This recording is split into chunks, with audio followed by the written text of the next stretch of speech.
Hello, everyone. This is Team Survival here.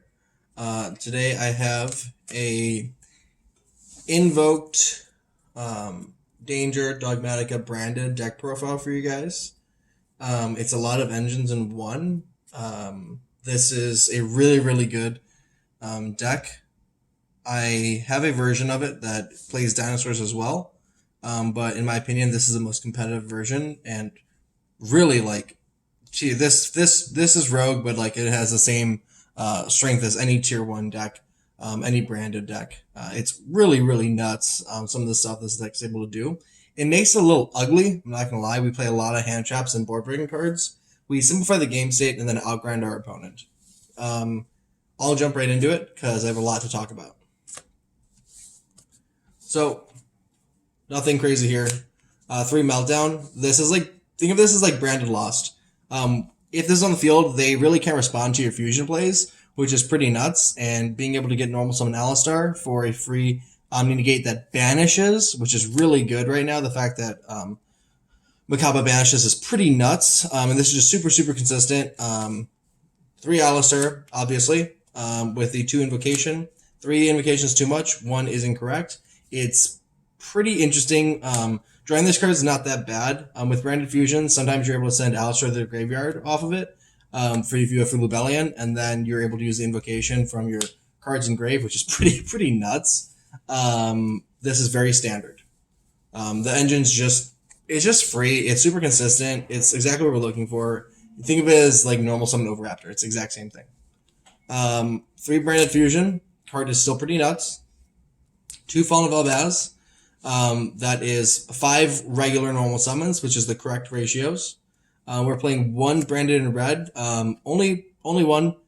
This does come up. It's really powerful when it does. It's a really good card. And then we're playing three Ecclesia. This bridges a gap. It's pretty nuts what this card is able to do, especially with we choose to go second. We slap this down. We play through our opponent's board. It's pretty crazy.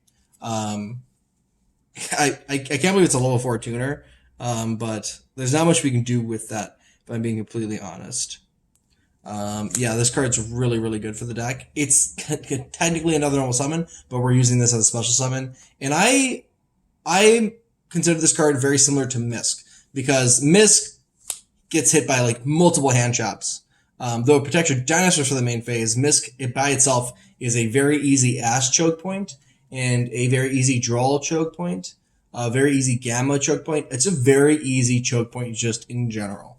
The difference between that and Ecclesia is an Ash magnet and it's a gamma magnet, and that's about it. This is essentially the same exact thing as Miscellaneous Swords. When you think of Miscellaneous Swords, Miscellaneous is discard. Yeah, you're protected for the main phase, but you're trying to banish it to summon that Archosaur, right? That's what this is. This is resilient to hand traps. We send it to the graveyard. It's going to recur itself if you use a fusion monster, which is better than Misk, because Misk is not recursion. And this avoids many hand traps. So this is just free, and then it forces one of their disruptions. Otherwise, you're going to fall in Valbaz with their monster. So really nuts. One of the other bridge points that I've come up with is 3 Danger Bigfoot. Pushing for game was a challenge. So I wanted to have a card that plussed off of being discarded, because we do a lot of that, and you'll see why. But also had the potential to dig me deeper while also putting a lot of bodies on board, and was a dark monster. Danger Bigfoot. It comes up where you'll super poly with him. You'll do it in the battle phase. It's 3k attack. It's super relevant, just because you're able to put out a couple bodies on the board. With this, it's enough to swing in for game because you've most likely cleared the field. And there's always that luck aspect of, holy shit, what did I draw into that's going to turn this duel around?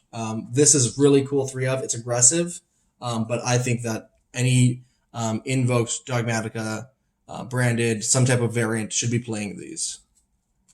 That's the first spice. On to the next, nothing crazy here. 2 Nadir Servant, 1 Ecclesia, 1 Fleur de Lis, which also does help push for game and is another nice point of interaction, and the 1 Punishment. Only 1 Punishment. I usually take these out after game 1 for more board breaking cards. This is really good if you go first, and it's still good going second. There's definitely, you have to be smart about when you use these, but Fleur de Lis is going to make you get up to 3k with it. You are going to be able to target monster on field on your Ecclesia to go ahead and negate its effect. Your servant, you're able to send a card to the graveyard. You're able to get things going. We do play the NTS, so like there's a lot of value right here. This is the barest norm, like the most correct package. We're not going anything crazy. We're not going for the Maximus. We're just playing exactly what we need. We're just here to get down to business. Punishment is still a really relevant card. It's not the best against a lot of top contenders, but it's a rogue destroyer. And then we want everyone should have a card in their deck that's like droplets, right? We play 3 Super Poly. What makes Super Poly so good is we adopted the same mindset as God dang it, Circle for the Sword Soul deck players. So like we go ahead, try and go for our Fallen play. We discard a card like Bigfoot. It happens a separate chain from Fallen Valdez. They go ahead and let's say they disrupt in Fallen Valdez. Okay, maybe you get a Bigfoot pop. Then we go ahead and chain Super Poly so that we're able to tag out the Fallen Valdez and still resolve our effect to Super Poly with their opponent's monster. So like think of this as like a way to dodge cards or to force things through because they can't respond to it. One other really cool thing is if you use this in tandem with Bigfoot, let's say you just discard Bigfoot off of it, you get the effect of Bigfoot. It activates in a separate chain than Super Poly. So Super Poly saying that Nephos can respond to it doesn't matter. You still not only get to fuse with their monsters on their field or potentially one of yours and theirs, you then get a pop off of Bigfoot, which is just absolutely nuts. Bigfoot is also really, really good for removing problematic face-up spell cards on the field, which, trust me, do come up as well. So tons of synergy with Bigfoot. Super Poly in this deck is just absolutely nuts. This is like our droplets for the deck. This is super good. I would not cut this whatsoever, especially for this version of the deck. Now we're getting into hand traps. We play the best ones. 3 Gamma and a Driver. It's so good in this deck. We play a lot of spells. It's so like pairing this with another hand trap. It's just their turn ends, and if you see this and anything else, you're going to be able to simplify the game stage to the point where you take control of it. Your deck is really resilient to hand traps, so if they try and simplify the game state against you, try to stop you during your turn after you stop them, it's not really going to work out for them, and you're going to be able to set something up and outgrind your opponent, which this deck does really well. We're relying on the Dogmatika, the Invoked, and the branded packages to just outgrind your opponent and win. And that's what this deck does. It makes it ugly. It makes it a fight, and then it just wins. Next up is going to be 3 Ash Blossom. Oops, let me get that into the camera here. Really, really good, just paired with other hand traps. That's all I'll say about Ash Blossom. 3 Veilers. We are playing only 2 Imperm. We're playing 3 Veiler because we like that it's a light for the Macabre plays. I genuinely feel like it is relevant enough to play 3 of those and only 2 Imperms.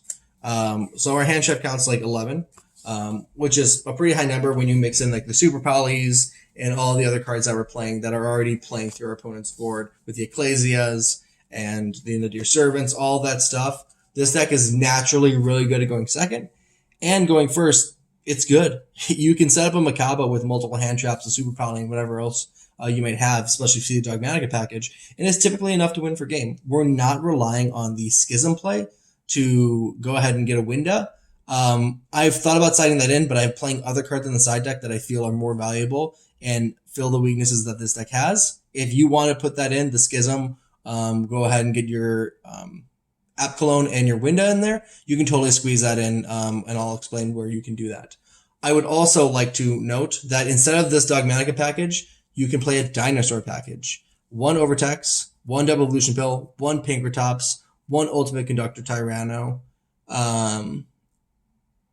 That's really all you need. So you send the Overtex off of the branded fusion. That's going to get you the Double Evolution Pill, and then you're going to be able to get a Dragostapelia, sometimes a Mirror Jade, but typically Dragostapelia Conductor off of that, which is really, really good. They're also not both dark, which is relevant, and Conductor helps push for game. But you have another backup in Pinkertops, and if you see Pinkertops, it's already a really strong deck and does pair really nicely with this deck. But it's a little bit more bricky. It's a little bit more feast or famine. I have the danger or the Dogmatika package in here instead. But that is totally something you guys can do. And it's really, really cool, and not many people know that interaction. I'm going to go into the side deck first. 3 Lightning Storm, mass spell removal, and good board breaking. 3 Nibiru. This is mandatory for this side deck. You swap it in for cards that aren't going to be as relevant. If Super Poly is a dead card or whatever it may be, Nibiru is really, really strong, and a lot of people aren't expecting it. Definitely 3 of in the side deck for this deck. Then we're playing 3 Crossouts with the D-Barrier and Anti-Spell. Yeah, we're fucking crazy. We know that these are going in against us. We are going to side this in with these to play through our opponent's board. If we see this in hand traps, we're likely going to win the game. We're going to counter what they're trying to do in stopping us because these are really, really prevalent cards. And then, yeah, our hand traps are going to stop them, and we're going to go ahead and just swoop in and win the game. 1 red reboot. This could be Harpy's Featherstorm. This is, again, just for more counter versus D-Barrier anti-spell. Because, if they side these in and you red reboot them, they get to set another one. It really doesn't mean anything. Like, they can set another dimensional barrier and turn off fusion cards, but, like, it's fine. And then we have to have some form of floodgate. This is really, really spicy and really good for the format. 3, there can be only 1. This is really, really good in the deck. It doesn't affect us whatsoever. You can use it kind of like an evenly matched, so to speak, if you flip it during your opponent's turn. Going first, if you see this on top of everything else, it is game. People really aren't putting a lot of back row hate in versus this deck, so this will catch them really off guard. And it's just one of those cards, like, if you take advantage of this and your opponent doesn't see it coming, you're going to win the game because of it. So really, really strong side deck card. There's nothing I would change about this side deck. I think it's perfectly laid out. 1 Artemis, we need it for the Macabre plays. 1 Dahark, we are playing the Access Code package. This deck needed something that's not just fusion summons that allowed us to play. And also I wanted a way to OTK and break boards on top of everything else that we already had. So I want to take advantage of my opponent's graveyard. It's very easy to make Dahark. So if we see that, even if they do something like a DD Crow, I want to be able to really make them pay. So the Dahark for Celine's going to get the 3 spell counters on it, remove them, go ahead and revive back an Alistair or whatever spellcasters in your graveyard. Go ahead and turn that into an Access Code Talker, and you are good to go. It's going to be at 53 with at least 2 pops. So pretty nuts. I did not want to remove that package. If you guys want to play something else, you can. 1 Macabre, I'm not playing the second. The reason being is I needed more Super Poly targets, and I'm playing the Egoitus. This card, in theory, we're going to be using the Macabre from Grave, and we can get into it with other fusion monsters like Mud Dragon. So I think this card's pretty nuts. It's really, really strong. It gets a pop on its summon, and then during your opponent's turn, or whenever, if they special summon, you get an additional pop, and it keeps recurring. I think this card is really good. Yeah. We don't really need the second Macabre. If you guys want to put it in, you totally can. A cuttable card is the Caliga. I am playing the Caliga. In those really grindy, simplified states, sometimes this paired with something else is literally enough to win. It's a pretty good floodgate, not going to lie. It's not the best card. In theory, it's always really nuts, and then you're using like, but it has a lot of potential to be turn ending. 1 Bastard Dragon, Titaniclad. This card is a fucking house. It helps you get over really troublesome cards, like in the Marincess matchup, or just really anything. Being able to boost it up to like probably over 4K, sometimes 37 consistently is pretty nuts. So it's also nice to have another target to send to the graveyard that's going to get you a Fallen of Albaz for your next turn. 1 Lubellion. The reason why this is in the deck without the Overtex, which is originally why we had it in, is you can send Alistair to the graveyard, and if you have Invocation, then you're able to continue playing and plus off of that. I just think that 1 of these and 1 Albion is actually correct, and not playing 2 Albion in everyone's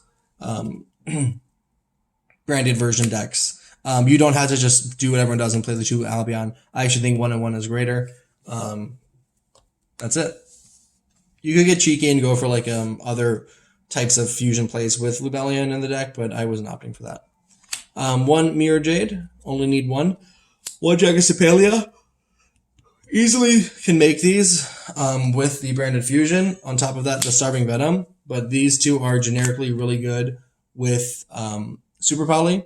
Mirror Jade is obviously nuts in the grind game. It's not as big of it's not the house that it once was when it first came out. People really understand how to beat it and are planning for it now. But regardless, it's still a really powerful card. Non-targeting banishment. If it's removed from the field, destroy all their monsters. Like 3K. It's got everything you need. It's going to send you all the way under the graveyard, set your branded in red, or get you another branded fusion. Like, it's everything you need. But these 2 are really, really good. I am playing the Starving Venom because I play a lot of darks, and I want Super Poly to always be live no matter what. So we're playing the Mud Dragon as well, which is probably the best Super Poly target because it hits the broadest brush of matchups, and being a level 4, and it can change its tribute, and it can't be targeted. It's funny when people try to target this card. They're like, what? I thought I could target that. And the fact that this can change itself to light or dark does actually come up, and it's a level 4. I'm looking at you, Dehark, Link Climbing plays. And then we play the 1 NTS. We have a 3K monster to send with our Nadir Servant. I didn't want to just always send Albion off of it. I wanted to make sure that I was still plussing because of it.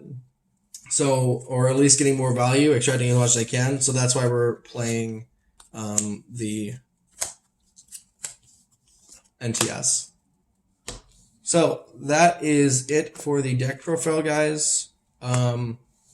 It's pretty nuts. I'm not losing many games with it whatsoever. It's pretty hard to lose a match. You have to basically lose out to floodgates that you're not prepared for. The only thing that I don't like is I don't have a ton of spell and trap removal. I'm not totally sold on Red Reboot. I might want the Harpy's Feather Duster with 3 Lightning Storm. That's 4. Cosmics are okay. Twin Twisters will be pretty good in this deck because we're discarding. So discarding the